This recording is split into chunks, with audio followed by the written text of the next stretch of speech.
começar a nossa aula aqui. Vamos orar. Vamos ver aqui. Irmão Deusair, você pode dirigir a Deus essa breve oração? Para já. Vamos Beleza, vamos orar. começar a gravar. Pode começar. Querido Deus, Pai, no nome do teu filho, Deus, já te agradecemos por tudo, meu Pai, te agradecemos pela tua bondade, pela tua misericórdia. Ó Deus, usa, Senhor Jesus da glória, o teu servo. Ó Deus, também, Senhor Jesus da glória, abra nossa mente, Meu meu Pai, para nós Deus. aprendermos da tua palavra, Senhor. No nome do Pai, do Filho e do Espírito Santo, nós te pedimos e te agradecemos. Amém, Jesus. Amém. Maravilha, meus irmãos. Então, cá estamos nós, mais uma vez aqui, reunidos virtualmente no nosso encontro, nosso curso de teologia, então, semipresencial.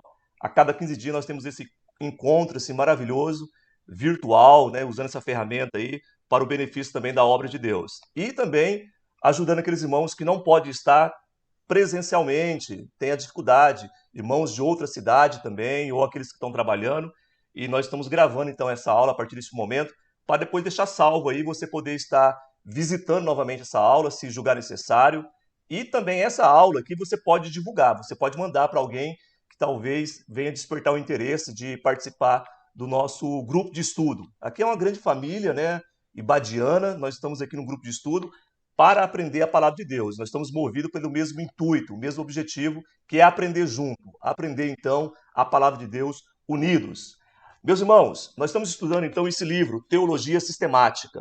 Nós estamos hoje na penúltima aula e hoje nós vamos estar falando aqui sobre algumas coisas assim, bem importantes, bem bacana, alguns termos técnicos do universo da teologia que a gente não ouve muito nos nossos púlpitos, dos nossos mestres, dos nossos pastores falando, mas esse momento é um momento oportuno, porque nós estamos aqui também na presença de Deus, mas nós estamos no campo da ideia, conversando e vendo algumas linhas teológicas e alguns termos novos vão aparecer para nós. A unidade 3, lá no sumário, na página 6, ele apresenta a tabela que é o sumário. E hoje nós vamos estar falando então sobre as doutrinas do homem, do pecado e da salvação. Então perceba aí que toda a nossa conversa, nesse primeiro e no segundo momento, depois do recreio, nós vamos estar falando sobre essas três doutrinas: doutrina do homem, a doutrina do pecado e a doutrina da salvação. Vamos já estender lá então para a página 107 do nosso livro. Você que tem um livro em mãos, se você quiser ir anotando nele, aí é bom que o seu livro vai ficando mais rico também com aquilo que nós vamos estar falando. Na página 107, o capítulo 1 é apresentado para nós a doutrina do homem. O que é a doutrina do homem? É a antropologia.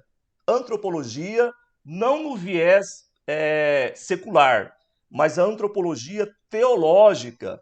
É a gente pensar um pouco, irmão, sobre a questão da criação do homem, a nossa composição, a nossa formação, mas no prisma teológico, na visão bíblica. Então é por isso que ele apresenta para nós aqui, na página 107, antropologia teológica. Sempre que você se depara com essa palavra que termina com logia, aí você tenta observar o prefixo.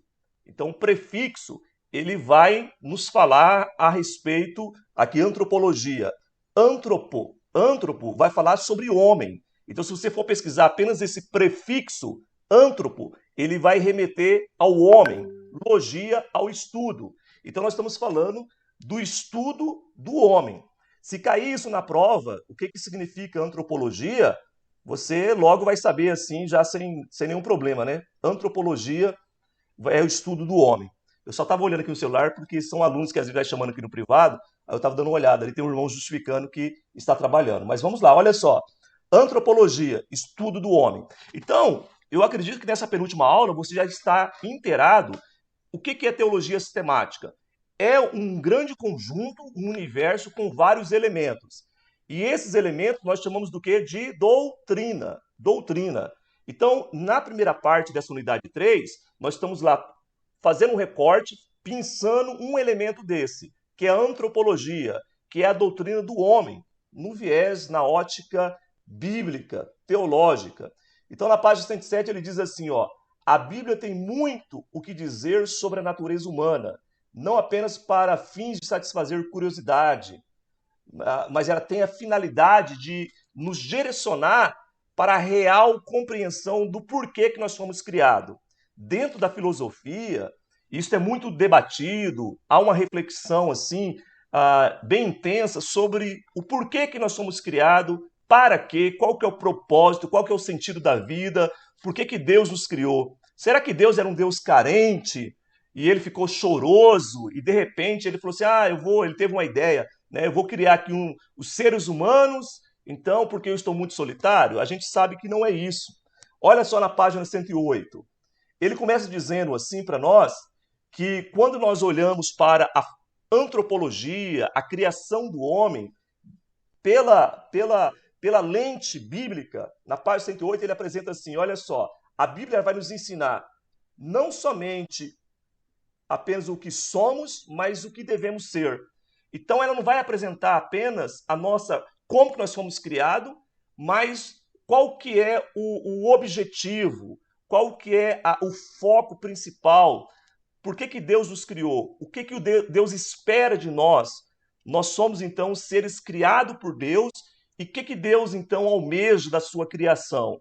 A Bíblia então ela vai apresentar quem nós somos e o que Deus espera que nós venhamos alcançar através de Cristo Jesus, do seu sacrifício. Então, quem nós somos? Sem Deus, e a partir do momento do encontro com Jesus Cristo, que nos leva então à compreensão maior de vida, uma leitura correta de quem nós somos, logo nós vamos entender então qual que é o propósito daquilo que nós devemos buscar em Cristo. Você homem, você mulher, o que Deus espera de mim e de você? Então isso assim é algo maravilhoso. Então, ele apresenta para nós aqui, talvez você tenha outros propósitos, outros motivos, mas ele apresenta 3 motivos por que Deus criou o ser humano. 3 motivos. Então, se cair na prova, se alguém te perguntar, à luz, claro, do livro do Ibade, daquilo que nós estamos aprendendo. Pode ter outros motivos aí, ele não está aqui apresentando de modo taxativo, é apenas um rol exemplificativo para levar a gente ao campo das ideias e refletir um pouco sobre essa temática. Por que Deus criou o homem? Não foi porque Deus é carente. Ele apresenta para nós na página 109. Primeiro motivo, para a glória de Deus. Primeiro motivo, para a glória de Deus. Então ele apresenta na página 109 dizendo assim, ó, o primeiro motivo que move Deus em todas as coisas é a sua própria glória. Tudo existe para a glória de Deus, para a magnificação do seu nome. Olha lá, Romanos 11, o verso 36. Porque dele e por ele e para ele são todas as coisas. Glória, pois, a ele eternamente. Então, a criação, ela mostra, ela aponta, então, para o Deus glorioso. Todas as coisas que foram criadas, inclusive o ser humano, ele apresenta isso, né? A glória de Deus. É por isso que lá em Romanos, no capítulo 1, que nós vimos em aula passada, vai nos falar que o homem ele é inexcusável. Ou seja, quando ele olha para a criação, os atributos de Deus, ele é ali demonstrado para nós com a clareza solar. Então, quando nós olhamos para a criação, as coisas criadas de modo tão harmônico, a distância da Terra com o Sol, com a Lua, a questão harmônica do nosso aparelho digestivo, respiratório, tudo funcionando perfeitamente, todo esse equilíbrio da criação, tudo isso mostra um Deus glorioso, grandioso. Aí quando nós olhamos para o ser humano, que é a coroa da criação, logo nós ficamos assim também maravilhado, porque nós fomos criados de modo assim fantástico, formidável, né? De modo assim fantástico. Quando nós fomos criados no ventre da nossa mãe, ainda informe ali, quando nós estamos sendo formados, é algo assim espetacular. Então tudo isso vai mostrar não a obra de um acaso, não foi algo assim que aconteceu do nada. Existe um grande artista, existe um grande maestro por trás da criação. E a criação, ela demonstra eloquentemente, né, a existência de um Deus glorioso. Aí ele apresenta para nós Um segundo motivo, amor. Deus é amor. Deus é amor. Então, ele criou o homem para que nós possamos ter um relacionamento com Deus, um relacionamento baseado no amor, para que nós possamos amar o nosso Criador, o nosso Pai, e também que nós venhamos ser alvo do seu amor. Então perceba então esse segundo motivo. Por que Deus nos criou? Para que nós possamos sentir o seu amor e que nós venhamos amá-lo. Deus espera que nós venhamos a cada momento amar a Deus. E isso daí, amar a Deus acima de todas as coisas, é um grande exercício de fé e é o que Deus espera de mim e de você. Alguém quer dizer alguma coisa? Tem algum microfone aberto aí? Não? É que às vezes abre o microfone e dá uma interferência aqui. Mas vamos lá então. Primeiro motivo, a glória de Deus. Segundo motivo, o amor para que nós possamos ser amados por Deus e amar a Deus. E o terceiro motivo, para que nós possamos amar uns aos outros, amar pessoas, amar pessoas. Isso daí é um desdobramento do amor de Deus em nossas vidas. A partir do momento que você é mergulhado no amor de Deus e vive o amor de Deus, você vai ter mais facilidade de amar as pessoas. Nós vemos muitas das vezes um valor invertido, né? As pessoas amam as coisas, amam bicho e muitas das vezes odeia o homem, odeia o próximo, odeia o próximo. Então a gente vê essa dificuldade na humanidade. O que isso denuncia? Denuncia que muitas das vezes o nosso amor com Deus, o nosso relacionamento se esfria de tal maneira que depois o nosso convívio aqui com os seres humanos, com as pessoas, com os próximos, ele se torna então um relacionamento frio, gelado, porque é resultado de uma ausência de um amor, do nosso amor com o eterno, do nosso amor com Deus. Então, se nós não vivermos o amor de Deus, se nós não amarmos Deus, nós não vamos ter capacidade para amar aquele que convive conosco, aquele que mora conosco, aquele que trabalha conosco e, mais difícil ainda, amar o inimigo. Porque a palavra de Deus, a proposta do cristianismo, não é amar somente aquele que congrega com você, é amar o inimigo. E isso daí, na ótica humana, é impossível. Somente Deus para fazer esse mover nas nossas vidas e construir isso de um modo assim autêntico e verdadeiro. Não amar apenas com palavras, mas amar com demonstração, com obras, amar com posicionamento, com aconselhamento, com visitação, com proximidade. Este amor, ele requer muitas das vezes que nós venhamos abrir mão de nós mesmos e amar o próximo. Então, a proposta de Deus é essa, que nós venhamos amar a Deus acima de qualquer coisa, acima de todas as coisas, e amar o próximo como a nós mesmos. Então, perceba que esses motivos que são apresentados aqui no livro para nós, pelo professor, o João dos Santos, que é o escritor, a glória de Deus, o amar a Deus, viver o amor de Deus e amar o próximo como a nós mesmos, isso daí, na verdade, é um dos motivos para que eu e você fomos criados. Às vezes nós estamos vivendo perto de pessoas que as pessoas não têm propósito, estão pessoas cegas, vivendo a deriva, estão deixando, na verdade, a vida, levar uma vida sem graça, uma vida sem propósito, porque não teve um encontro real com Deus. A partir do momento que nós temos um encontro real com Deus, logo nós vamos descobrindo essas verdades. E Deus nos chama para que nós venhamos viver mergulhado neste amor, impregnado neste amor, e que esse amor não venha a ser teórico, mas venha a ser prático nas nossas vidas. Então, se alguém te perguntar futuramente por que nós fomos criados, à luz do que nós estamos conversando aqui, por esses três motivos: para a glória de Deus, para o engrandecimento de Deus, né? E para viver o amor de Deus intensamente e para que nós possamos amar uns aos outros constantemente. Existe um pensamento de Teresa de Calcutá que ela diz mais ou menos assim: amar aquele que está distante é fácil, o difícil é amar o próximo.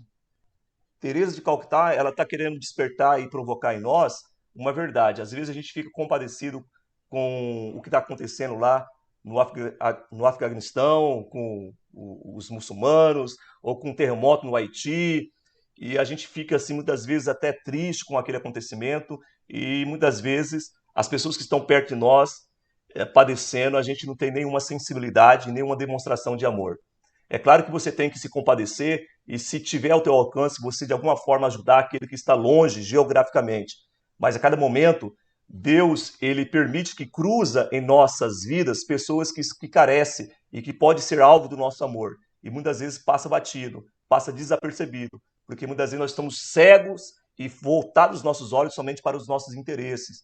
Egocêntrico, a nossa vida é muito egocêntrica e não tem espaço para o outro, para o próximo.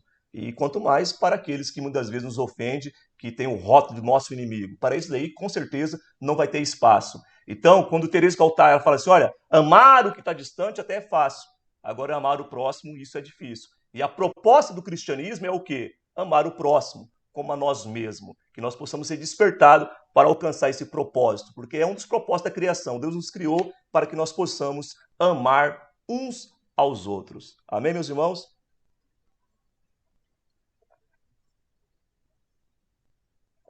Então vamos lá. Se quiser falar alguma coisa, pode abrir aí o microfone. Podemos avançar aqui. Agora uma parte sim fantástica dessa disciplina. A página 110 e 111, e ela vai se estendendo aí até a página 112. Ele vai nos falar sobre o Imago Dei. O que é o Imago Dei?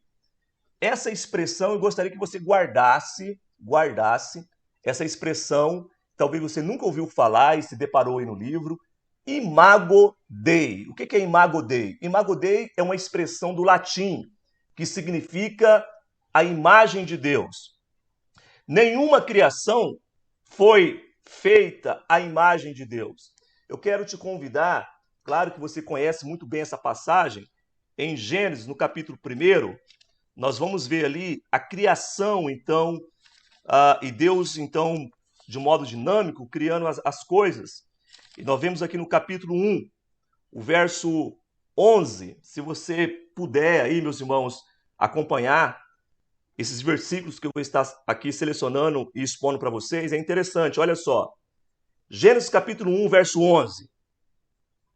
E disse Deus, produz a terra erva verde, erva que dê semente, árvore frutífera, que dê fruto segundo a sua espécie, cuja semente esteja nela sobre a terra. E assim foi. E o versículo 12, e a terra produziu erva.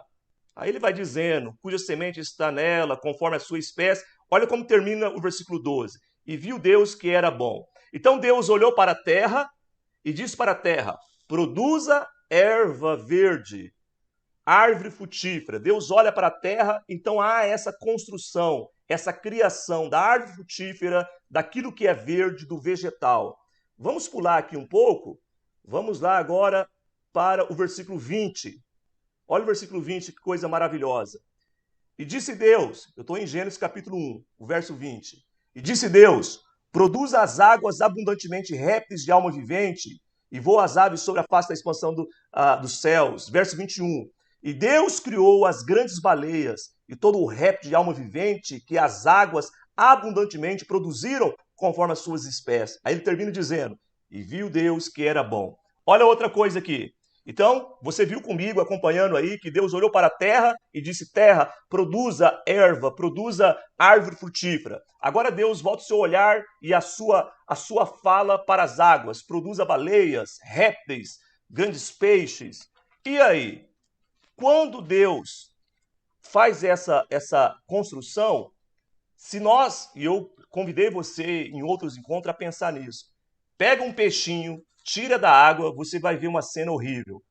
Um peixe agonizando, fora da água, se debatendo, e ele vai indo, ele morre fora da água. Porque o peixe, aquele que vive na água, aquela criação, ele está intimamente ligada daquilo que ele é oriundo. Então ele foi formado da água. Nós tiramos uma planta com raiz e tudo da terra, em pouco tempo ela vai se secar e ela vai então ser jogada fora e vai se queimar porque ela precisa da terra. Quando Deus vai criar a coroa da criação, o homem, como que Deus fez? Deus olhou para a água, conforme talvez a ciência quer explicar, né, que a criação vem toda da água e tal? Não. Deus vai olhar para a terra? Também não. Olha só, capítulo 1. O capítulo 1, o verso 26. E vamos encerrar aqui. Disse Deus: façamos o homem à nossa imagem, conforme a nossa semelhança, e domine sobre os peixes do mar, e sobre as aves do céu, e sobre o gado, e sobre toda a terra, e sobre todo o réptil que se move sobre a terra. E criou Deus o homem à sua imagem, a imagem de Deus o criou, macho e fêmea os criou. Então, quando Deus vai criar o homem, e esse homem aqui, nós estamos dizendo no sentido coletivo, o homem e a mulher, porque ele não cria o homem apenas, o macho, ele cria o macho e a fêmea, não é isso que nós lemos aqui? O macho e a fêmea, a sua imagem e semelhança. Então, não é a parte, Deus não olhou para a terra, não olhou para a água para formar eu e você, para formar a humanidade. Ele olha para ele mesmo. Ele olha para ele mesmo e usa a pluralidade da Trindade. Façamos o homem à nossa imagem e semelhança. E ao exemplo do peixe, ao exemplo da planta, assim somos nós. Se nós somos oriundos de Deus, a partir do momento que o homem é arrancado de Deus pelo pecado, ele está sujeito à morte, à destruição, ao inferno. Então isso daqui cabe uma reflexão profunda. Assim como o peixe não pode viver fora da água, assim como a jabuticabeira não pode viver fora da terra, assim eu e você não podemos viver fora da presença divina, da presença do Pai. E o profeta vai nos dizer que o pecado, a nossa iniquidade, a iniquidade da humanidade, nos distancia do Criador. Então, uma das consequências do pecado é distanciar o homem do seu Criador. E o que vai acontecer? Ele vai agonizar, ele vai morrer e ele vai entrar num caminho muito difícil, um caminho de destruição, de morte certa. Mas nós vamos falar isso depois na próxima doutrina. Então nós temos Imago Dei. Imago Dei, imagem e semelhança de Deus. Aí ele apresenta para nós, na página 111, 3 modos de pensar sobre o Imago Dei, a imagem e semelhança de Deus. E ele diz para nós que esses 3 modos, eles não são excludentes. Na verdade, é uma somatória para que você possa entender qual que é o propósito de Deus sobre criar o homem e a mulher. O Imago Dei substancial. Então, há quem vai advogar a ideia dizendo nós somos Imago Dei substancial, ou seja, existe uma centelha divina na essência do homem. É isso que ele apresenta para nós aqui. A nossa espiritualidade, o nosso espírito, existe então uma centelha divina. Deus, no seu Imago Dei, nós fomos criados em imagem e semelhança de Deus, porque na nossa essência nós temos então Deus em nós. Essa questão da espiritualidade que não está presente nos animais. Então ele vai tentar defender isso daí sobre o Imago Dei substancial. Depois ele vai apresentar o Imago Dei funcional. O que é o Imago Dei funcional? O Imago Dei funcional é a ideia bíblica que Deus colocou o homem sobre todas as espécies. Então, os peixes, as grandes feras, está agora submissa ou sob o domínio do homem. Então, o homem, muito mais fraco fisicamente comparado a um elefante, a um leão, ele consegue subjugar, ele consegue dominar. Então, o Imago Dei sobre a criação. E isso daí é o Imago Dei funcional. Essa habilidade de criar as coisas, de inventar as coisas, de um homem para o espaço, de criar vacina, essa ideia intelectual, funcional, tem disso, do Imago Dei funcional. Mas a terceira é a mais linda para mim, é a que eu mais admiro, pensar sobre o Imago Dei relacional. Então vamos recapitular aqui? Recapitulando, Imago Dei é a imagem e semelhança de Deus, é uma expressão latina, Imago Dei. Ela pode ser dividida em 3 momentos, ou nós podemos pensar Imago Dei de 3 formas.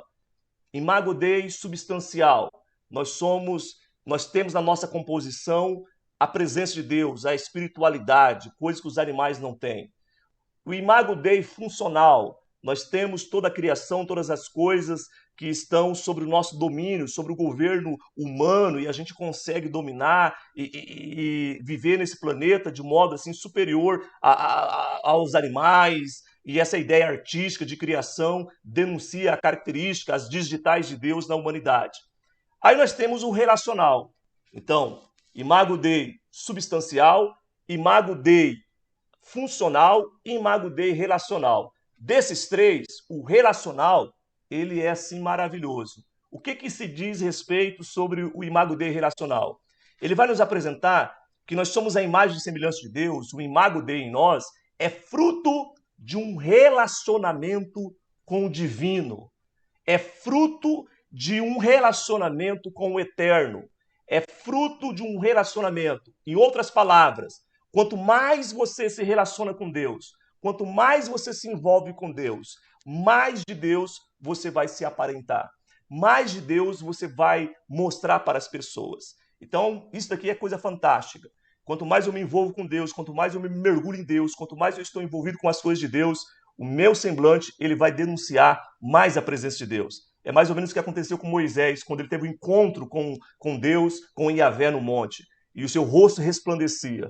E seu rosto resplandecia de modo tão maravilhoso que as pessoas ficavam admiradas em ver aquele brilho na face, na pele do rosto de Moisés. E isso daí é coisa assim, bem bacana de a gente pensar. Então, o convite de Deus é que nós venhamos se aproximar dele a cada momento, para que nós possamos desfrutar de um relacionamento com Deus e demonstrar Deus através da nossa intimidade com Deus. Quanto mais íntimo de Deus você é, mais de Deus as pessoas vão ver em você, na tua face, no teu comportamento, no teu casamento, no dia a dia. Tem pessoas que se diz cristão, só que você tem que se esforçar muito em olhar nele para tentar ver algo de Deus na vida dele. Alguém quer dizer alguma coisa aí? Enquanto eu tomo um carocinho de água aqui, de um tereré para molhar a garganta.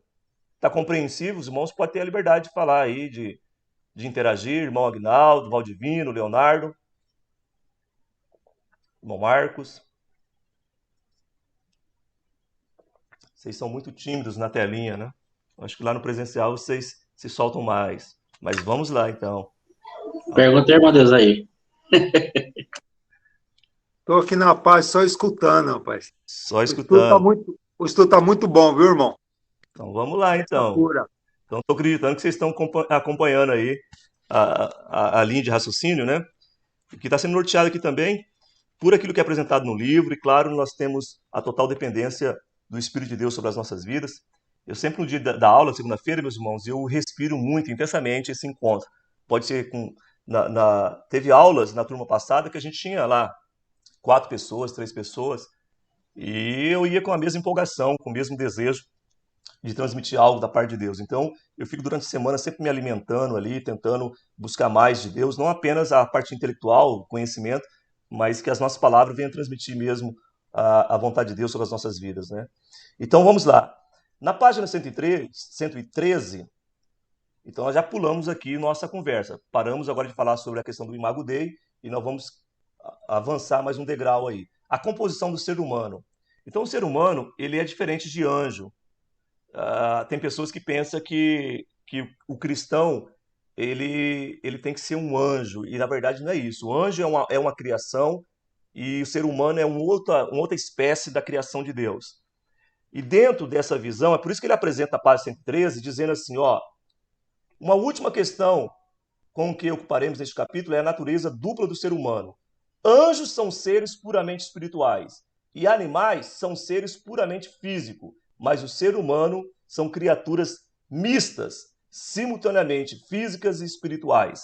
Aqui há uma verdade para que nós possamos pensar um pouco. A nossa composição é uma composição complexa. Complexa não no sentido de entender a nossa composição, mas complexa que nós não somos apenas como os animais. Os animais, né, tem pessoas que pensam assim, vai morrer o bichinho e ele foi para o céu dos bichinhos.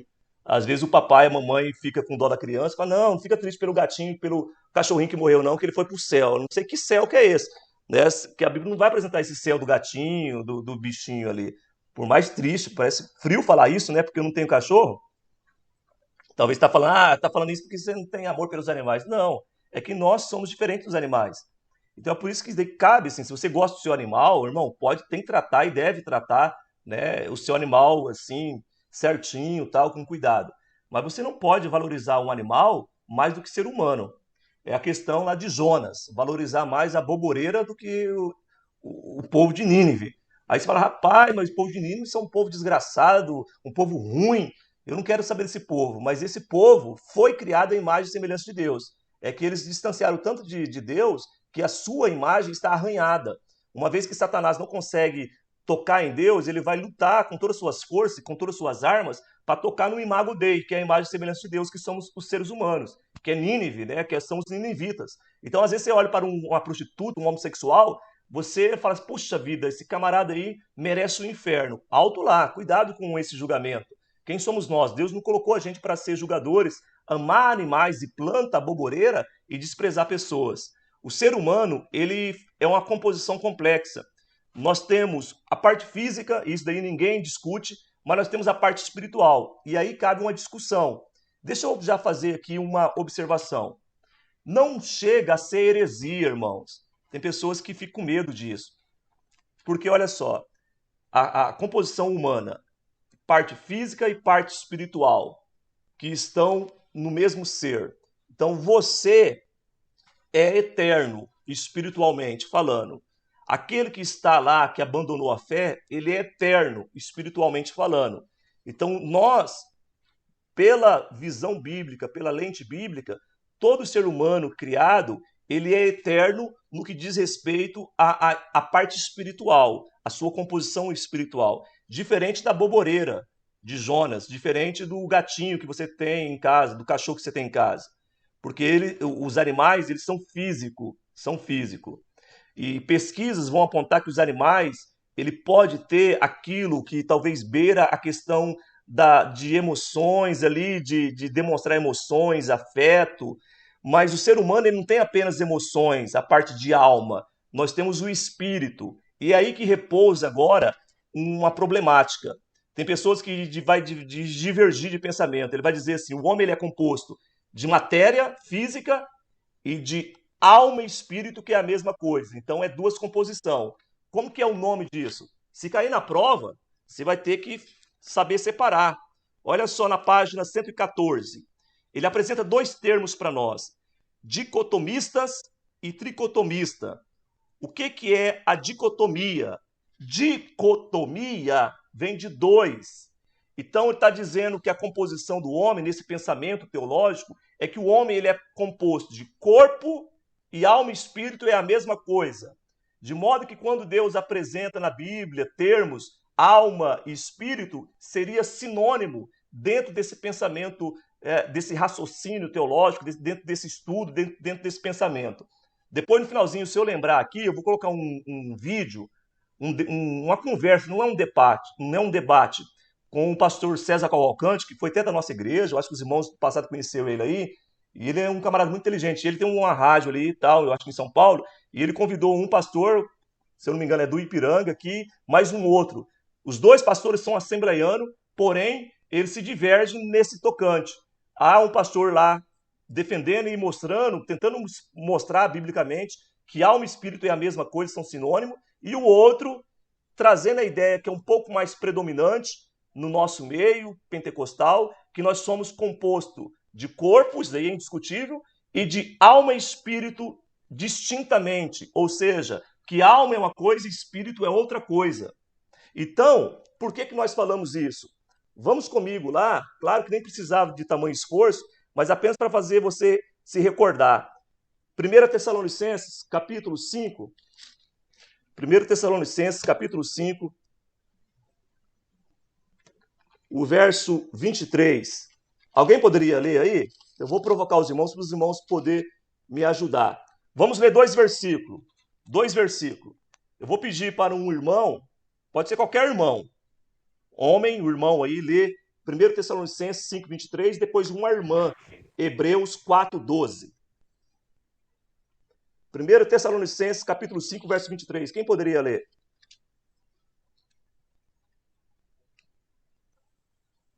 Vou ler aqui.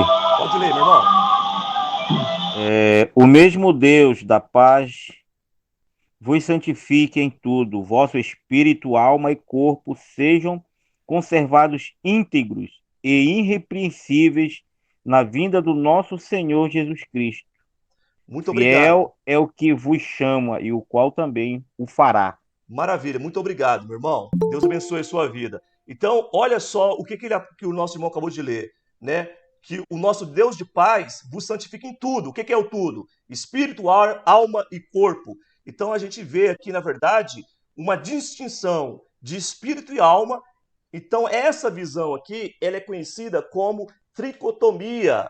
Então, ele apresenta na página 114, tricotomistas são aquele que vai fazer a distinção, e essa ideia, meus irmãos, é mais predominante, é um pensamento mais aceito no meio pentecostal evangélico, que é o que nós entendemos, e é o que o livro vai apresentar para nós. Tricotomista, corpo, alma e espírito. E dicotomista, corpo, alma e espírito é a mesma coisa. Mas o último versículo aí, Hebreus, uma irmã poderia ler para nós, Hebreus capítulo 4 e o versículo 12? Amém, eu leio. Pode ler.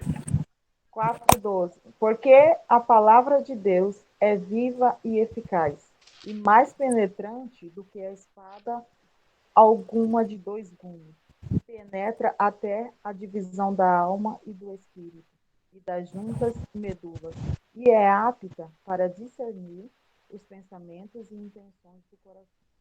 Maravilha. Muito obrigado, minha irmã. Minha irmã Edilaine, que leu para nós, Edilaine Nascimento. Olha só, então, a espada, está falando aqui, olha só, a palavra de Deus é viva e eficaz, mais penetrante do que qualquer espada. Por que ela é mais penetrante? Porque ela tem a capacidade de penetrar na divisão da alma e do espírito. Então, se fosse a mesma coisa, conforme a visão dicotomista, não havia, então, essa divisão. Porque nós estamos falando que a palavra de Deus ela consegue fazer a separação. Se há uma separação, nós entendemos, então, que não é sinônimo. Eu estou aqui advogando a ideia tricotomista. Mas se você... Eu vou mandar esse vídeo porque é importante você ter o conhecimento do outro lado também, para que nós possamos argumentar, tá? Então, qual que é a ideia dicotomista? Ele vai apresentar os seus argumentos, que eu acho que não é tão mais válido assim como a ideia tricotomista. Para encerrar esse assunto, pode falar, Enéas. Pastor, quando a Bíblia fala que o pó volte à terra como era e o espírito volte a Deus que o deu, então dá para ver que tem uma certa diferença, né? E então tem a questão da alma, né? Isso. Aí como que o irmão pode definir isso aí? Nós entendemos que a alma, eu vou forçar aqui para a gente tentar pensar um pouco. O corpo, beleza, a parte física, nós entendemos isso. Agora, a alma e o espírito, elas estão, na verdade, intrínsecas, elas estão juntas. A alma é a sede de emoções, a intelectualidade, de raciocínio. Então, toda essa parte de alma, ela está inserida no espírito, Há contexto na Bíblia que vai falar de alma com outro, aí você tem que ver a luz do contexto, e espírito à luz do outro contexto, mas alma vivente, então você tem que ver o contexto. Mas na visão tricotomista é que nós temos o espírito que volta para Deus, mas ele não volta desassociado da alma, que essa alma ela está inserida no próprio espírito. Se a gente fosse fazer então um conjunto, seria aquele conjunto maior ali do ser humano, aí nós teríamos ali a alma, o espírito e a alma inserida dentro do espírito, coisas que os animais não têm, tá? Então, quando fala divisão da alma e do espírito, é que ela está tão impregnada, tão junto uma à outra, que somente a palavra de Deus que pode fazer essa separação. Então, assim, é difícil. E há argumento para os dois lados. Deixa eu confortar o coração de vocês. Não é considerado heresia de modo que vai, assim, contaminar a sua vida, que vai te levar você para o inferno. Às vezes eu estou falando com alguém aqui e alguém é dicotomista. E esse dicotomista é apenas um posicionamento, uma ideia de ele ver passagens bíblicas ali e tal, como sinônimo alma e espírito. Mas não está no rol das heresias ali combatida. Tanto é que tem 2 assembleianos, vou mandar para vocês aí, nesse ano, conversando desses 2 pensamentos, nessas 2 ideias teológicas. Tudo bem? O Fábio queria falar alguma coisa? Sim, quando a gente lê a palavra, a gente vê que há aquela guerra, né, entre espírito e alma, né? A alma quer fazer os desejos da carne, o espírito, né, a vontade do espírito. Dá para entender, Wesley, eu acho que eu entendo assim, aí você me corrige se eu estiver correto, que o espírito é a parte santa que tem em nós, é a parte onde Deus ministra e opera na nossa vida através do espírito. Eu posso compreender dessa forma? Porque assim, eu falo assim, porque o espírito, ele quer as coisas espirituais, e a carne, a alma ali, né, quer as coisas carnais, né? O que a gente tem de santo, eu consigo entender que é o espírito, né? Sim, o Espírito de Deus, ele vai ministrar em nosso espírito, né? Ele vai nos fazer que nós somos filhos de Deus. Pastor Marcos, o irmão Marcos Mendes abriu o microfone. Ia falar alguma coisa? Então, meu irmão Wesley, queria fazer uma pergunta assim. A Bíblia fala que em ressuscitar, né? Eles que Sim. dormem no Senhor ressuscitarão primeiro, assim. E nessa questão, assim, do ressuscitar, o espírito volta ou a alma fica? E na hora que ressuscita, a alma ressuscita junto? Ó, quando o que que é a alma? A alma é a sede das emoções. Quando a gente vê aquela parábola do rico e Lázaro, a gente percebe ali, na verdade, uma pessoa que está dotada intelectualmente da sua alma, do seu sentimento. Tanto é que ele se compadece. Eu tenho irmãos, mande alguém dos mortos. O que que é isso? Nós percebemos a alma ali inserida no seu próprio espírito. Então, alma e espírito, eles estão tão juntos ali que esse é alma e espírito que vai para a parte da eternidade. E quando nós falamos da ressurreição, o corpo também, ele não vai ser desprezado, ele vai ser glorificado e voltar ao seu estado de origem. Então tem pessoas que pensam que nós vamos virar fantasma, que Jesus, quando a gente morrer, a gente vai para o céu. O que vai para o céu? A alma e o espírito. E o nosso corpo?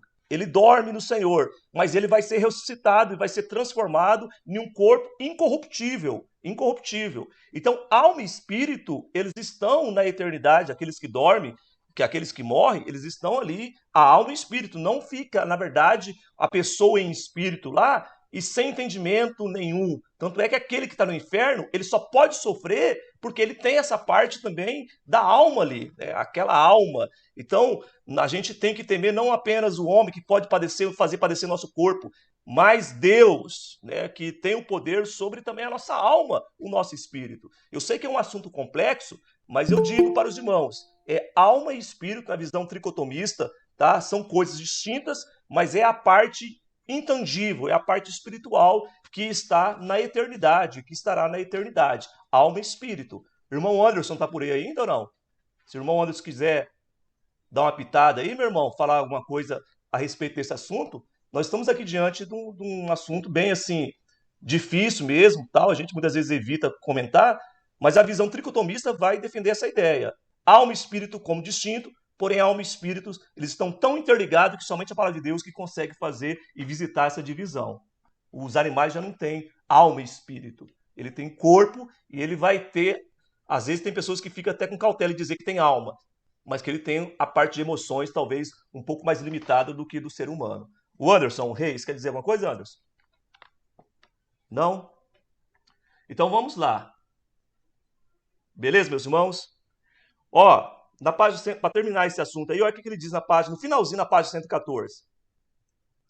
É importante, no finalzinho, é importante não sermos tão afoitos em nossa busca por resposta a ponto de nos estendermos para além do que a Bíblia nos oferece. Talvez a melhor definição seja uma que combina ambas as abordagens. Podemos reconhecer que o homem existe em corpo, alma e espírito, mas que é impossível designar precisamente a distinção entre alma e espírito, e que elas são provavelmente tão unidas, tão indissoluvelmente combinadas, que é impossível imaginar uma sem a outra. Anderson, abriu o microfone, Anderson? Não, eu abri o microfone, mas eu vou só ouvir mesmo, pastor. Estou sem o livro aqui da disciplina. Fique à vontade, Anderson. Deus abençoe. Vamos avançar. Então, assim, só você fazer a distinção, tá, meu irmão? De que é a visão dicotomista e a visão tricotomista a respeito da composição do ser humano. Capítulo 2. Meu Deus, capítulo 2. Já está terminando o nosso primeiro bloco aqui. Harmatiologia. Tá dando microfonia, é isso? Olha, você fecha o microfone, fazendo um favor?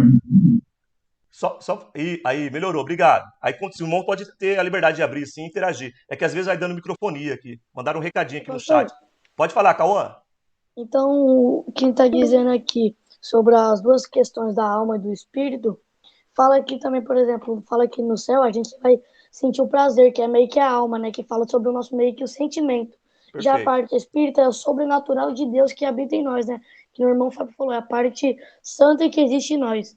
É, perfeito, Cauã. É o sopro de Deus. Quando o homem foi feito ali na composição barro, ele recebeu sopro na sua narina. É o Espírito gerando Espírito em nós. E a alma, esse gozo no céu, é fruto da alma, assim como o desespero no inferno. Então, está tão associado que fica difícil ali de desmembrar uma coisa da outra. Meu irmão, foi chamada minha atenção aqui que está terminando esse primeiro bloco. Eu prometo que agora, depois que voltar do recreio aqui, 5 minutinhos, tá? Eu vou correr mais rápido, nós vamos falar sobre hamartologia e vamos falar sobre expiação e justificação de um modo bem rápido. Eu vou ter que encerrar porque senão vai despencar e vai cair todo mundo aqui. Aproveite para esticar um pouco a canela aí. 5 minutinhos a gente está de volta. Que Deus abençoe os irmãos em nome de Jesus.